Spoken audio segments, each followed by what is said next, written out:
हिंदी में यूपीएससी की तैयारी से संबंधित प्रोग्राम्स को देखने के लिए सब्सक्राइब करें स्टडी IQ IAS हिंदी। नमस्कार, बहुत बहुत स्वागत है आप सभी का स्टडी IQ IAS हिंदी में। मेरा नाम है अतुल जैन। यूपीएससी की तैयारी में एक मुद्दा, एक टॉपिक जिसका जिक्र हमेशा आएगा, जिससे जुड़े सवाल आपसे बार बार पूछे जाएंगे। अगर डायरेक्टली ना भी पूछे जाएं तो कई बार ऐसे कई सारे प्रश्न आएंगे जिनके उत्तर देने के लिए आपको इस सिद्धांत का प्रयोग करना पड़ेगा, और वो सिद्धांत है भारत में आर्थिक विषमता या फिर आर्थिक असमानता का सिद्धांत। कि किस तरह से भारत में जो अमीर है वो और अमीर होता जा रहा है और गरीब जो है वो और गरीब होता जा रहा है, या फिर गरीब की संपत्ति उस दर से, उस रेट से नहीं बढ़ रही है जिस दर से एक अमीर आदमी की संपत्ति या उसकी कमाई बढ़ रही है। तो इसके लिए हमको लेटेस्ट एग्जाम्पल चाहिए होते हैं, और लेटेस्ट एग्जाम्पल की सीरीज में अब क्या हुआ है, फोर्ब्स मैगजीन का जो एक फोर्ब्स इंडिया जो आपकी मैगजीन है उसका एक भारत के 100 सबसे धनवान व्यक्तियों की सूची आई है, और उसमें यह भी आया है कि 100 सबसे धनवान व्यक्ति जो हैं भारत के, उनकी जो संपदा है उसमें कैसे परिवर्तन हुए हैं। तो इससे आप काफी सारे एग्जाम्पल यूज कर सकते हैं आने वाले दिनों में अपने उत्तरों में। एक बार इस लिस्ट पर हम नजर डाल देते हैं, समझने की कोशिश करते हैं कि भाई ये लिस्ट जो है ये क्या कहती है और इसमें हमें क्या क्या नई जानकारी प्राप्त होती है। चर्चा शुरू करने के पहले आपको बता दूं कि 2025 और 26 के हमारे जो P2I बैचेस हैं, 25 का बैच याद रखिएगा फास्ट ट्रैक बैच है, टाइम बहुत कम बचा है, तीव्र गति से चलेगा। ये दोनों बैचेस हमारे 11 तारीख को शाम 6 बजे से शुरू हो रहे हैं। 2027 का बैच जो है ये 8 तारीख से शुरू हो चुका है। तो भाई अगर आप अब तक इन बैचेस से नहीं जुड़े हैं तो आज ही AJ लाइव कोड लगाकर इन बैचेस से जुड़ जाइए और अपनी तैयारी को एक सही आकार देने की कोशिश कीजिए। याद रखिए ये बैचेस जो है आप लोगों के लिए बहुत इंपॉर्टेंट है, और आप जिस वर्ष का भी आप एग्जाम देने वाले हो हमारी वेबसाइट या ऐप पे जाइए, AJ लाइव कोड लगाइए और देखिए कि क्या दाम आपको मिल रहा है, और जल्दी से जल्दी जुड़िए, समय व्यर्थ मत कीजिए। चलिए साहब, अब एक बार जल्दी से हम अपनी चर्चा को आगे बढ़ाते हैं। तो फोर्ब्स इंडिया मैगजीन की ये एक सूची आई है, फोर्ब्स इंडिया, इस पत्रिका की यह सूची आई है देश के 100 सबसे धनवान लोगों की। इसमें सबसे आगे जो है नंबर 1 पर भारत में कौन होंगे, अनुमान लगा सकते हैं आप, मुकेश अंबानी। ठीक है, तो भारत में सबसे आगे इस लिस्ट में कौन है, सबसे आगे जो है वो मुकेश अंबानी साहब इस सूची में हैं। मुकेश अंबानी साहब की कुल संपत्ति जो है वो 119.5 बिलियन डॉलर के आसपास आंकी गई है। तो अंबानी साहब की जो कुल संपत्ति है वो 119.5 बिलियन डॉलर के आसपास है, और पिछले वर्ष की तुलना में अगर आप देखेंगे तो इसमें 27.5 बिलियन डॉलर की वृद्धि हुई है। मतलब यह नंबर बड़ा चौंकाने वाला है कि एक ही वर्ष में पिछले वर्ष की तुलना में मुकेश भाई की संपत्ति में 27.5 बिलियन डॉलर की वृद्धि हुई है, जो कि लगभग एक 30% की वृद्धि है। तो पिछले साल की तुलना में मुकेश अंबानी इस साल 30% ज्यादा धनवान हो चुके हैं। अगर आपको यह नंबर चौंकाने वाला लग रहा है तो दूसरा नंबर आपको और चौंकाने वाला लगेगा, क्योंकि दूसरे नंबर पर जो है वो है गौतम अदानी। गौतम अदानी साहब जो है थोड़ा सा ही पीछे है मुकेश अंबानी से व्यक्तिगत संपत्ति के मामले में। इनकी नेटवर्थ जो है वो करीब करीब 116 बिलियन डॉलर के आसपास है, ये आंकी गई है फोर्ब्स मैगजीन द्वारा। और इनकी जो संपत्ति में वृद्धि हुई है पिछले साल की तुलना में करीब 48 बिलियन डॉलर की इनकी संपत्ति में वृद्धि हुई है। यानी कि पिछले साल की तुलना में गौतम अदानी की संपत्ति में 71% वृद्धि आपको देखने को मिली है।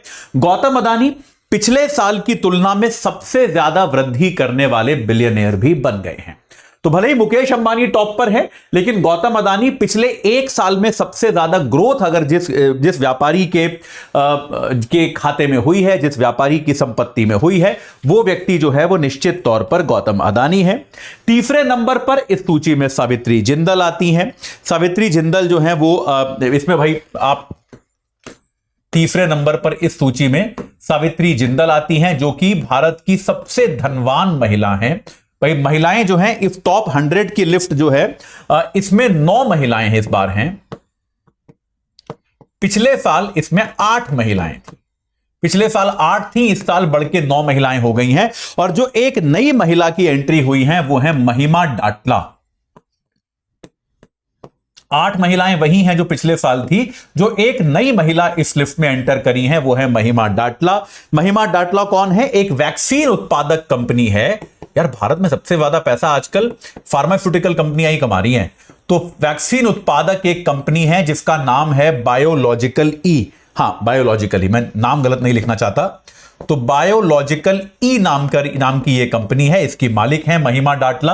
वो भारत के 100 सबसे धनवान लोगों की सूची में एक उनकी नई एंट्री हुई है। तो अब कुल मिला के इस सूची में 9 महिलाएं हो गई हैं। अब तक इसमें 8 महिलाएं होती थी। सबसे युवा ज़ीरोधा, जो हमारा एक भाई ट्रेडिंग का एक प्लेटफॉर्म है, उसको बनाने वाले जो हैं उसके 2 फाउंडर्स जो हैं निखिल कामत, जो मात्र 38 वर्ष के हैं, वो इसमें सबसे युवा हैं। और दूसरे सबसे युवा इनके ही बड़े भाई नितिन कामत हैं जो 45 वर्ष के हैं। तो निखिल और नितिन कामत जो हैं ये सबसे युवा लोग हैं जो भारत की टॉप 100 लिस्ट में आते हैं। इस सूची में ये अपना स्थान बनाने में सफल रहे हैं।